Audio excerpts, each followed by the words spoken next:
Hey guys, Matt here from Six Sages Gaming bringing you another deck spotlight. This is a featured list from one of the Japan Master events that went all the way to the finals. Mono Wind is something that hasn't got a lot of love, but Diablos coming out of the Type 0 starter gives it a boost it's been looking for. By playing a number of activated effects, this deck aims to speed up their gameplay to get too far ahead for their opponent to catch up. If you want to play cards for free, then this is the list for you. Let's take a look at the core of this deck.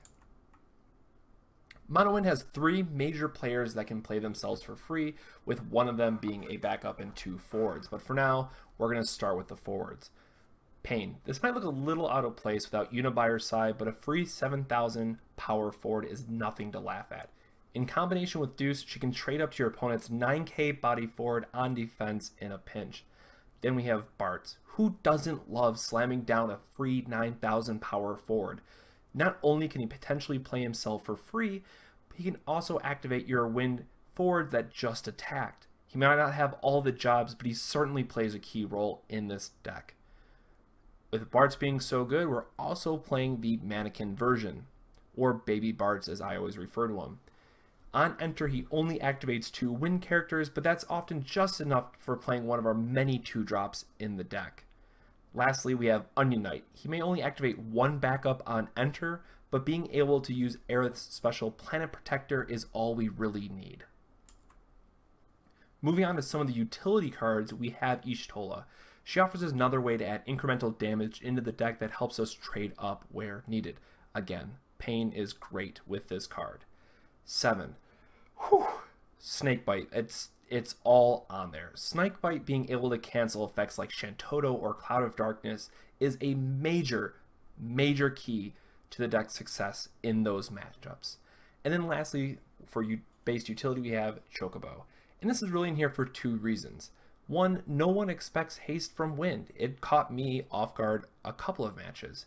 And it can help some of your underpowered forwards go on the offense when needed.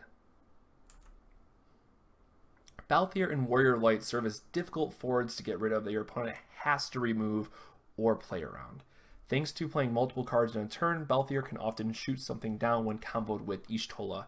His Fire of War special can make him a monster on defense as well as offense by giving him protection and first strike for the low cost of wind and discarding another copy. Warrior Light combined with Maria can give you not only a wall to defend with, but bring one of your opponent's forwards to a truly bitter end. Zidane. Because we needed one more forward that's simply very difficult to deal with. Thanks to Maria, he can dodge Cyclops, and this deck can easily deal with the forwards that would otherwise block his path. And then we have a 1 of Balthier, the 3-drop version. It's really to help you tutor up Fran if you see it early, but in most games it's just here to discard to the other Balthier. Time to bring out the summons. Again, Diablos is everything Wind needed, wanted, and more. Wind lacks true removal, so being able to deal 7,000 to 8,000 damage in the deck easily is very welcomed. It's worth noting, thanks to 7, we can potentially play this for free. Asura is an interesting one. The best use for the deck will be getting back another 7 or for another Snakebite, but the other modes are certainly helpful in the right situation.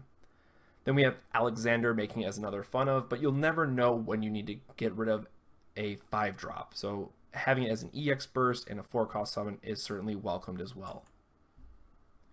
Moving on, now we're going to wrap this up with the backups. Evoker. It's great when you're playing it on turn 2, and most likely any other turn it's just going to be a free discard. That's why it's only a 1 of. Rikku plays support with Paine, but the mill effect is not to be overlooked. Sometimes you'll be in a stalled board state and this card can break through when needed most. 3 Archer really should be no surprise here. The deck needs an answer to Minwu when it comes down. Where it's nice to have answers to things like Red Mage or some other backups that might be causing you grief, Minwu poses the absolute biggest threat to the deck. Fan is great as a 2-drop. It's tutorable thanks to Little Balthier, and being able to give your 4-drop Balthier plus 1,000 power more really helps at combat tricks. Deuce is a card that we mentioned earlier, but it's worth talking about again. Since we have wind backups with static effects on them, it's not difficult to leave up Deuce plus one other backup to threaten 2,000 damage on defense. Combo this with Paine and you'll be bringing, well, the pain. More fun-ofs include Baralai. Great in the ice-based matchups, but not really necessary in everything else. Aerith continues to be a staple in Windex. Not only can she potentially play herself for free, playing into the ramp plan, but Planet Protector can be an absolute blowout to your opponent's Bahamut plan, which is seeing a lot of play right now. And then we have Brother. It's here to create some silly combo turns with Paine, but otherwise it can be a very underwhelming 3-cost backup. With our last 2 backups, we have Rem and Maria. Rem is great because she can get back 7 or Diablos, which is absolutely huge for the deck. If you can possibly find room for a 3rd, it's not a terrible idea. And then Maria, the forever 2-of in win-based decks, granting all of your forwards plus 1000 power is simply too good to pass up. And that's it. If you want to flood the board with forwards and backups, then this is the deck for you. Planning out your turns to do a few crazy combos can be extremely rewarding, but don't forget to have that snake bite handy so you don't die to a Shantoto.